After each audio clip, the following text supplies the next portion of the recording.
महाराज, मैं राजकुमारी माया के लिए नीलगिरी की जंगल से नीला पुष्प लेकर आऊंगा। कौन हो तुम? मेरे सामने आओ। देखो, मैं डरने वाला नहीं हूँ। इसके बाद रतन के सामने एक साधु प्रकट होता है और दोनों राक्षस में परिवर्तित हो जाती है। इतना कहकर वो फिर महाराज और राजकुमारी की रूप लेते हैं और वहां से चला जाता है। आप इस बारे में इतना कैसे जानते हैं साधु महाराज?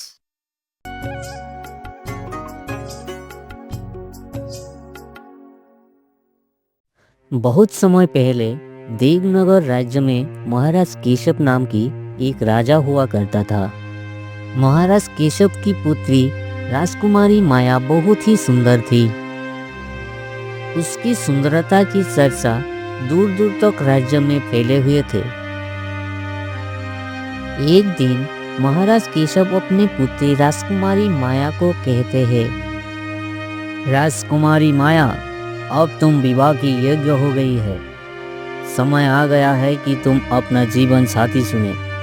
यदि तुम्हारे मन में पहले से ही कोई राजकुमार बसा हो तो तुम बेझिझक होकर मुझको बता सकती हो।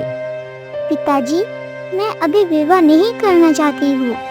राजकुमारी माया, जब भी हम तुमसे विवाह के बारे में चर्चा करते हैं, तुम हर बार कोई ना कोई बहाना बनाकर हमें टाल देती है।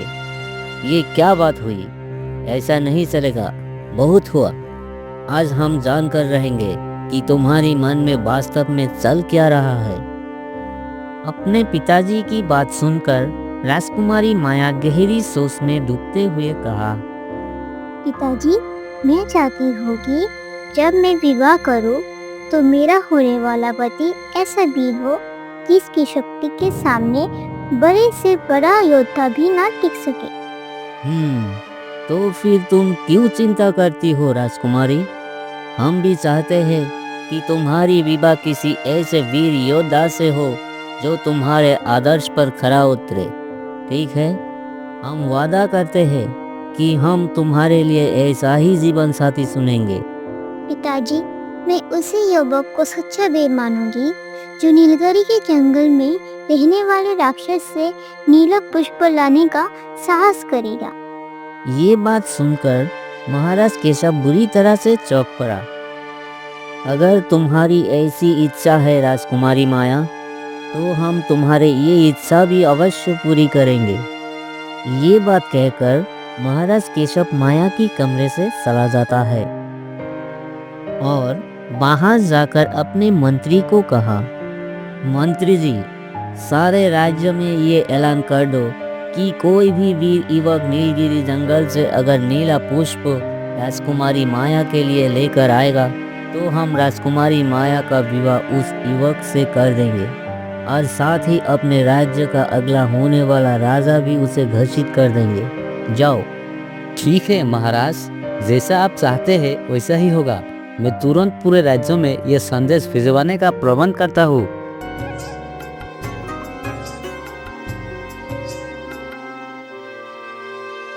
उसी राज्य में रतन नाम की एक युवक रहता था।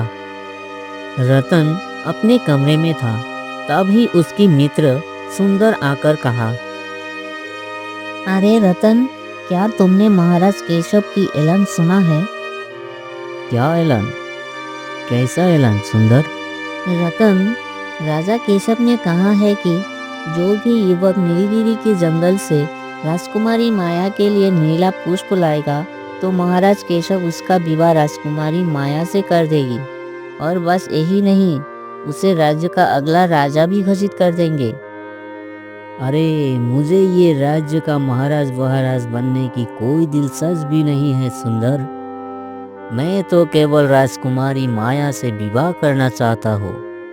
मैंने उसे एक बार दूर से देखा था और उसी क्षण मुझे उनसे प्रेम हो गया था। इसलिए तो मैं तुम्हारे पास चला आया हूँ। मुझे ये पूरा विश्वास है कि इस राज्य में तो क्या, आसपास के राज्यों में किसी भी व्यक्ति या किसी भी राजकुमार में हिम्मत नहीं है कि वो नीलगिरी की जंगल से नीला पुष्प लेकर आ सके, क्योंकि सब जानते हैं कि उस जंगल में एक खतरनाक राक्षस का वास है और कोई लोगों ने वहाँ पर अजीब व गरीब दिखने वाले इंसान को भी देखा है। अच्छा, ठीक है। मैं राजकुमारी माया की इस चुनौती को स्वीकार करता हूँ।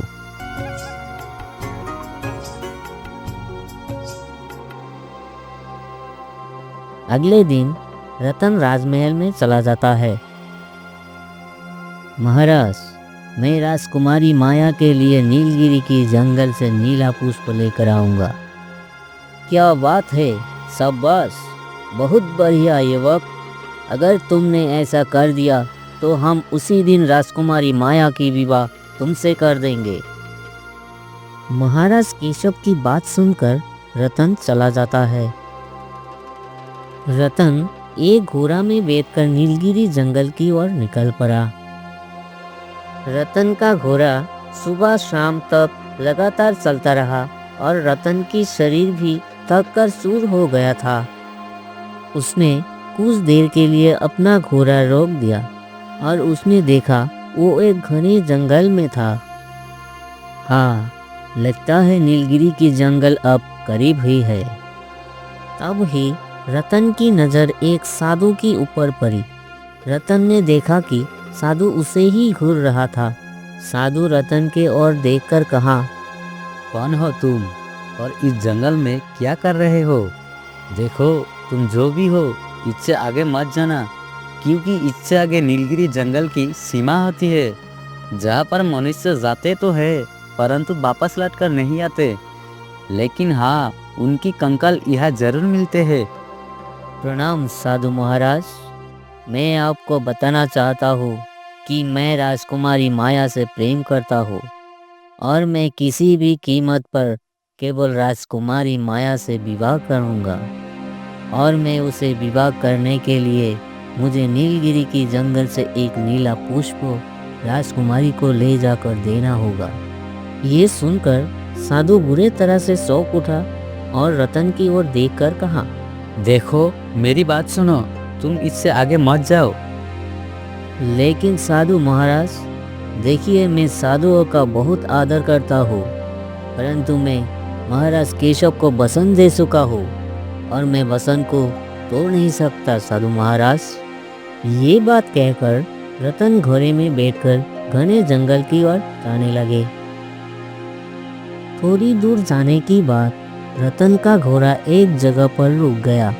रतन ने अपने घोड़े को आगे ले जाने के लिए बहुत कोशिश किया, मगर उसका घोड़ा आगे नहीं गया। अरे, ये घोड़ा तो बहुत ही बुरी तरह से डर गया। मुझे समझ नहीं आ रहा है अचानक इसे क्या हो गया। तब ही रतन की कानों में एक आवाज टकराई। कौन हो तुम और इस जंगल में क्या कर रहे हो? तुम जो भी हो, यहाँ से वापस चले जाओ। ये जगह तुम्हारे लिए खतरनाक है। अगर तुम यहाँ रुकने की कोशिश की तो बेमौत मारे जाओगे। कौन हो तुम? मेरे सामने आओ। देखो, मैं डरने वाला नहीं हूँ। इसके बाद रतन के सामने एक साधु प्रकट होता है। तुम्हारा घोड़ा इससे आगे नहीं बढ़ेगा। जानवर खतरे को पहले ही भाप लेते हैं और अगर वह डर गया तो इसका मतलब है कि यह कुछ ऐसा है जो तुम्हारे लिए खतरनाक हो सकता है। तुम्हें अपने घोड़े से सीख लेनी चाहिए। देखो, मैं उनमें से नहीं हूँ जो किसी बात पर डर जाओ। अपने लक्ष्य के लिए आया हूँ और कोई भी मुझे रोक नहीं सकता। मेरे रास्ते से हट जाओ, नहीं तो अच्छा नहीं होगा। तुम बातों को समझ नहीं रहे और मुझे समझना भी नहीं। मुझे नीलगिरी की जंगल से वो नीला पुष्प चाहिए। तुम जानते भी हो तुम क्या कर रहे हो? तुम जिस नीले पुष्पों की बातें कर रहे हो, वो नीला पुष्प यहाँ से कुछ दूर एक गुफा में मिलेगा। लेकिन ध्यान रहे, उस नीला पुष्पों की रक्षा एक राक्षस और उसकी पुत्री करती है। अगर तुम वहाँ गए तो तुम मारे जाओगे। ये तुमने बहुत अच्छा किया जो मेरा काम आसान कर दिया। अब मुझे पता है मुझे किस तरफ जाना है, वरना इस घने जंगल में भटकते भटकते ना जाने मुझे कितनी देर लगती। इसके बाद वो साधु गायब हो जाता है।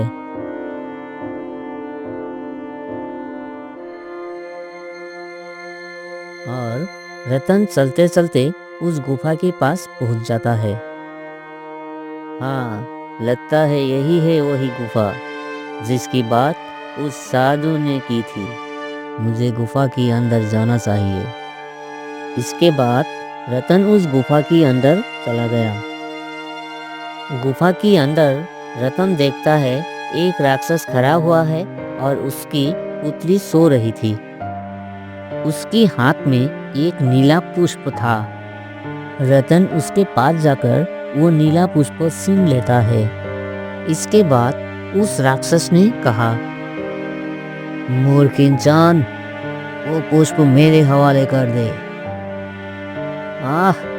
इसी पुष्प को लेने के लिए मैं खतरों से खेलता हुआ यहाँ तक पहुँचा हूँ और तुम बोल रहे हो कि मैं ये पुष्प तुम्हारे हवाले कर दूँ?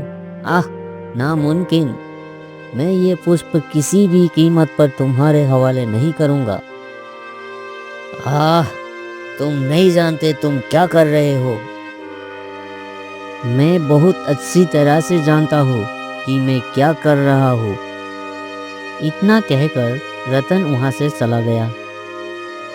कुछ ही देर बाद रतन अपने घोड़े के पास पहुँच जाता है। मुझे और समय बर्बाद नहीं करना चाहिए। हर क्षण महत्वपूर्ण है। मुझे तुरंत राजमहल की ओर बढ़ना चाहिए। इतना कहकर रतन राजमहल के लिए चलने लगे। कुछ ही देर बाद रतन महाराज के पास पहुंच जाता है। लाओ रतन, वो नीला पुष्प मुझे दे दो। राजकुमारी, ये नीला पुष्प मैं खतरों से खेलते हुए सिर्फ आपके लिए ही लेकर आया हूँ। ये लीजिए। ये बात कहकर रतन वो नीला पुष्प राजकुमारी माया को दे दिया। सैनिकों, इसे गिरफ्तार कर लो और कारागार में डाल दो। महाराज, ये सब क्या है? मुझे गिरफ्तार क्यों किया जा रहा है? मैंने क्या कर दिया? ये जो कुछ भी हो रहा है तुम्हारी सोच से परे है। सैनिकों, राजकुमारी माया ने जो कहा उसे करो। ले जाओ उसे और कारागार में बंदी कर दो। महाराज की आदेश सुनकर सैनिक ने रतन को कारागार की तरफ ले जाने लगे और रतन को कारागार में डाल दिया। इतने समय में ही महाराज और राजकुमारी माया चली आती है और दोनों राक्षस में परिवर्तित हो जाती है। मूर्ख मनुष्य, तू जिस नीलकरी जंगल में रहने वाले राक्षस से मिलकर आया है वो कोई असली राक्षस नहीं है। वो इस राज्य के महाराज केशव है और वो दूसरी राक्षस राजकुमारी माया है। तुझे क्या लगता था कि तुझे ये पुष्प लाने के लिए भेजा गया था? अरे मूर्ख, हमें ये नीला पुष्प की तलाश वर्ष से थी। अब अमावस्या की रात ये नीला पुष्प को खाकर मैं और मेरी पुत्री इतने शक्तिशाली हो जाएंगे कि कोई भी हमारे सामना नहीं कर पाएगा और फिर ना सिर्फ इस राज्य में बल्कि पूरे संसार में राज करेंगे। इतना कहकर वो फिर महाराज और राजकुमारी की रूप लेते हैं और वहाँ से चला जाता है। रतन उदास होकर अपने आप कहा, हे भगवान, मुझसे ये क्या हो गया? मैंने कितना अनमोल पुष्प लाकर इन राक्षसों को हवाले कर दी। हे भगवान, ये मुझसे क्या हो गया? कितनी बड़ी गलती हो गई मुझसे। इतना कहने की बात रतन के सामने साधु बाबा प्रकट हो जाता है। आखिरकार वही हुआ जिसका डर था। मैंने तुम्हें रोकने की कोशिश की थी, परंतु इसमें तुम्हारा कोई दोष नहीं है। तुम जानते ही नहीं थे कि महाराज और उनकी पुत्री के रूप में राक्षस रह रहे थे। साधु महाराज, क्या ये बात आप पहले से जानते थे? हाँ, इस रहस्य को केवल मैं ही जानता था। साधु महाराज, आखिर ये क्या रहस्य है? राजा केशव और राजकुमारी माया उस नीलगिरी की जंगल में कैसे पहुंचे? और वो राक्षस और राक्षसिनी में कैसे परिवर्तित हो गए? और ये दोनों असली राक्षस और राक्षसिनी यहाँ पर आ कैसे गए? उस समय पहले महाराज केशव और उनकी पुत्री राजकुमारी माया के साथ जंगल की सैर पर गए थे। जंगल में राजकुमारी ने जिद कर दी कि वो नीलगिरी की जंगल को देखना चाहती है। महाराज अपने पुत्री की जिद के आगे झुक गए और ना चाहते हुए भी राजकुमारी माया को नीलगिरी के जंगल में ले गए। जब वह जंगल में पहुंचे तो राजकुमारी को एक विचित्र पेड़ दिखाई दिया। उस पेड़ पर कोई रंग बिरंगे नीले फूल लगे हुए थे। राजकुमारी की मन सोने की जैसा शुद्ध था, इसीलिए उन्होंने एक नीला पुष्प को तोड़ लिया। वो नीला पुष्प को तोड़ना आसान काम नहीं था। जैसे ही उन्होंने पुष्प को तोड़ा, अचानक से वहाँ पर एक राक्षस और राक्षसिनी आ पहुंचा। वो दोनों पिता पुत्री थे और वो जानते थे कि उस नीला पुष्प के कारण वो सबसे शक्तिशाली बन सकते थे। राक्षस ने महाराज और राजकुमारी को डराकर वो पुष्प लेने की कोशिश की। मूर्ख राजकुमारी, तुम जानती भी हो तुमने जो नीला पुष्प तोड़ा है वो कोई साधारण फूल नहीं है। इसे हमें दे दो, इससे पहले कि तुम्हारी मौत निश्चित हो जाए। दे दो। ये पुष्प मैंने देखा है और इसे अपने हाथों से तोड़ा है। ये पुष्प मेरा है और मैं तुम्हें इसे किसी भी हालत में नहीं दूंगी। मूर्ख राजकुमारी, तुम नहीं जानते कि तुम किससे कह रही हो। इस नीले पुष्प को खाकर हम अजय हो जाएंगे और फिर तुम्हारे पूरे राज्य पर हमारा राज होगा। तुम चाहे जितना डराओ, मैं तुम्हें ये पुष्प नहीं दूंगी। मेरे पिता के रहते हुए तुम हमसे पुष्प नहीं छीन सकते। अगर तुमने हमें ये पुष्प नहीं दिया तो मैं और मेरी बेटी तुम्हारे पिता और तुम्हें इस संसार से मिटा देंगे। तुम समझ नहीं हो ना कि हमारे पास कितनी शक्तियाँ है। तुम कितने भी शक्तिशाली क्यों ना हो, मेरे पिता मेरे साथ है और हम तुम्हारे हर प्रहार के सामना करेंगे। तुम्हारी जीत तुम्हें महंगी पड़ेगी। अब तुम्हारे पास कोई चारा नहीं होगा। फिर राक्षस और उसकी पुत्री ने अपने जादू की शक्ति से महाराज और राजकुमारी को अपने ही रूप में परिवर्तित कर दिया और उन दोनों का रूप लेकर उनके ही महल में रहने लगी। आप इस बारे में इतना कैसे जानते हैं साधु महाराज? क्योंकि जब ये घटना हुई थी, मैं उसी समय एक घने वृक्षों के पीछे इस घटना को देख रहा था। मैं चाहकर भी राक्षस और राक्षसिनी का मुकाबला नहीं कर सका था, इसीलिए चुप रहना ही बेहतर समझा। साधु महाराज, ये सब मेरी गलती की वजह से हुआ। मैं नहीं चाहता कि राक्षस और उसकी पुत्री को शासन पूरे संसार में हो। अगर ऐसा हुआ तो वो दोनों तो संसार के सारे मनुष्यों को खा जाएंगे। तुमने बिल्कुल सही कहा रतन। तो साधु महाराज, मुझे बताइए उन्हें कैसे रोका जा सकता है? रतन, मेरी बात ध्यान से सुनो। नीलगिरी जंगल में एक पेड़ और भी है जिस पर लाल पुष्प उगे हुए हैं। तुम्हें उस पेड़ से एक लाल पुष्प तोड़ना होगा और उसे महाराज और राजकुमारी, जो अब दोनों राक्षस के रूप में है, उन्हें आधा आधा खिलाना होगा। ऐसा करते ही महाराज और उनकी पुत्री अपने असली रूप में आ जाएगा। जब वो असली रूप में होंगे तो उन्हें अपने बहरूपियों यानी असली राक्षस और राक्षसिनी से सामना करना होगा। और जैसे ही उन दोनों का आमना सामना होगा तो फिर तुरंत असली राक्षस मर जाएगा, क्योंकि लाल पुष्पों की शक्ति महाराज और राजकुमारी के भीतर होगी और लाल पुष्पों की शक्ति के आगे उस नीले पुष्पों की शक्ति कुछ भी नहीं है। मगर ये काम तुम्हें जल्द से जल्द पूरा करना होगा, क्योंकि कल अमावस की रात है और राक्षस राक्षसिनी को अमावस का ही रात का इंतजार है, क्योंकि अमावस की रात को वो दोनों उस नीला पुष्पों को खा लेगा। अगर नीला पुष्प खा लेगी वो लोग बहुत ही शक्तिशाली बन जाएगा। हाँ, अगर ऐसी बात है साधु महाराज, तो मैं उस लाल पुष्प को तोड़ने के लिए पूरी तरह से तैयार हूँ। परंतु मैं चाहकर भी उस लाल पुष्प को तोड़ नहीं सकता, क्योंकि मुझे कारागार में बंद कर दिया गया है। अब मैं क्या करूं?